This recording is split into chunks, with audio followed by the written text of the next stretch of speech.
ஞானஸ்நானம் எடுப்பது கிறிஸ்துவின் அடையாளம் அல்ல. சீஷராக மாறி ஞானஸ்நானம் எடுக்கும் பொழுது தான் அது கிறிஸ்துவின் அடையாளம். ஆண்டவர் பேப்டிசம் எடுக்கிறாரு. எடுக்கும் பொழுது புறாவை போல அவருக்கு பரிசுத்த ஆவி கிடைத்தது. ஆனால் கூட நிறைய பேர் நின்றுருந்துருக்கலாம், ஒருவேளை தூரத்திலிருந்து பார்த்துருக்கலாம். பார்த்தவங்க என்ன நினச்சிருப்பாங்க, ஐயோ நம்மளும் எடுத்துக்கலாமோ, கட்டாயம் அப்படி யோசிக்கலாம். ஏன் அவருக்கு மட்டும் வருது, ஏன் நம்மளும் எடுத்துருக்கலாமோ. ஆனால் சாத்தான் பாருங்க, நிறைய விஷயத்தில் நம்மளை நெருங்கலாம். எப்படின்னா வஞ்சனை, பகை, எரிச்சல், பொறாமை, நம்மளை அழிக்க நினைப்பது. நம்மளை ஒரு நாளும் பாவ வழியில் ஈடுபடுறதுக்காக நம்மளை ஒரு நாள் ஆண்டவர் உருவாக்கவே இல்லை. ஒரு நாளும் டிப்ரெஷனில் உருவாக்கவில்லை, ஆன்சைட்டி வரணும்னு உருவாக்கவில்லை, கன்ஃபியூஸ் ஆகி நிற்கணும்னு சொல்லிட்டு அவர் உருவாக்கவில்லை.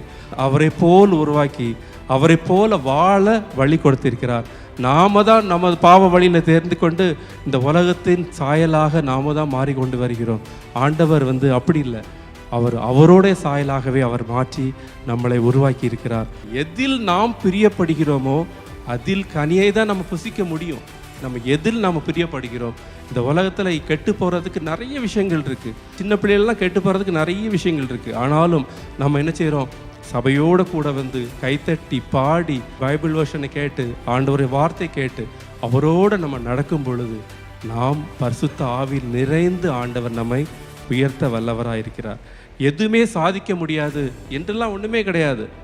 நம்ம சாதிக்க முடியாது என்று நம்ம நினைக்கும் பொழுது அதிலே அசுத்த ஆவி நம்மளிடம் வந்துடும். ஒரு நெகட்டிவ் தாட்ஸ் நமக்கு வந்துட்டாலே போதும், அது அசுத்த ஆவிகள் கட்டாயம் நம்மளோட கூட அதை நெகட்டிவாக மாற்றுறதுக்கு தான் ட்ரை பண்ணிகிட்டே இருக்கும். அதுதான் இந்த உலகம். என்னதான் நீங்கள் திரும்பி திரும்பி பார்த்தாலும் எல்லாமே அசுத்தாவியாக தான் இருக்கும். பரிசுத்தாவி எங்கேயுமே இருக்காது. கூடயே தான் நம்மளோட நடப்பாங்க. ஆனாலும் என் தேவன் நம்மளோட கூட நடக்கும் பொழுது ஆண்டவர் நம்மளிடமாய் அவர் நமக்கு இரக்கம் கொடுக்கிற வல்லவராக இருக்கிறார். சில நேரம் பாருங்க, ஐயோ நமக்கு வேலை இல்லையே, நான் இப்படி தான் இருக்க போகிறேனோ, எனக்கு ஆசீர்வாதங்கள் கிடையாதோ, என் பிள்ளைகள் இப்படி தான் இருப்பாங்களோ, என் பிள்ளைகள் படிக்காதோ, அப்படிலாம் இல்லை. அவங்களுக்கு முன்னாடி கண்ணீரோடு ஆண்டவரோட கூட இருந்து ஜெபம் பண்ணி பாருங்க, அந்த பிள்ளைகளை உங்களுக்கு முன்னாடியே ஆண்டவர் ஆசீர்வதிக்க வல்லவராக இருக்கிறார். பிள்ளைகளுக்கு முன்னாடி ஜெபம் பண்ணும் பொழுது பிள்ளைகளை ஆண்டவர் தூக்கி விட வல்லவராக இருக்கிறார். தாவீதுக்கு சொல்லியிருப்பாரு, உம்மாலே ஒரு சேனைக்குள் பாய்ந்து போவேன், என் தேவனாலே ஒரு மதிலை தாண்டுவேன். எவ்வளவு ஒரு விசுவாசம், அதுதான் விசுவாசம்.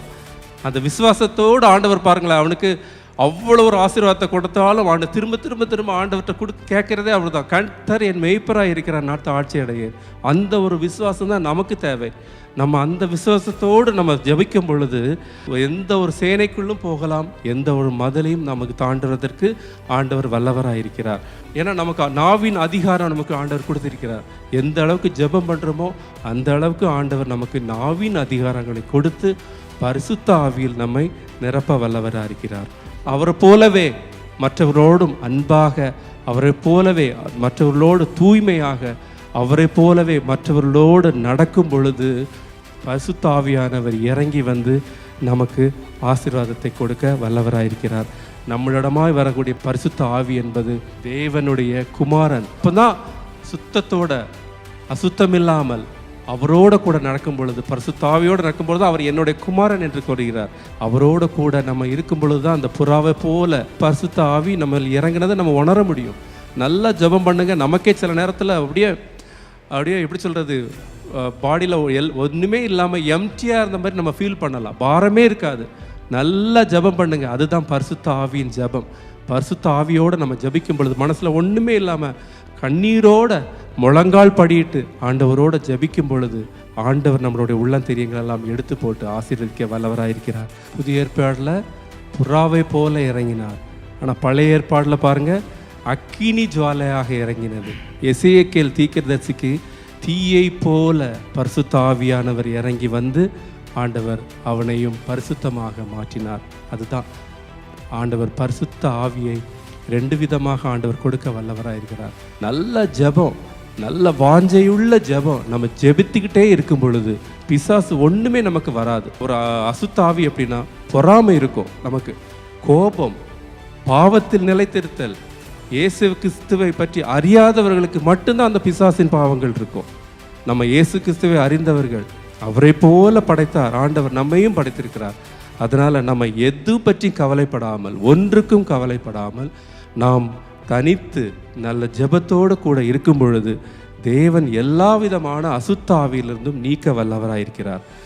சாத்தானுக்கு இடம் கொடுக்கிறவர்கள் சில நேரம் நமக்கே கண்ணை மூடி நம்ம ஜெபிக்கும் பொழுது, இல்லைன்னா ஒரு ஏதாவது ஒன்று பண்ணும்போது ஏதோ நெஞ்சில் ஏதோ அழுத்தணும் போல இருக்கும்.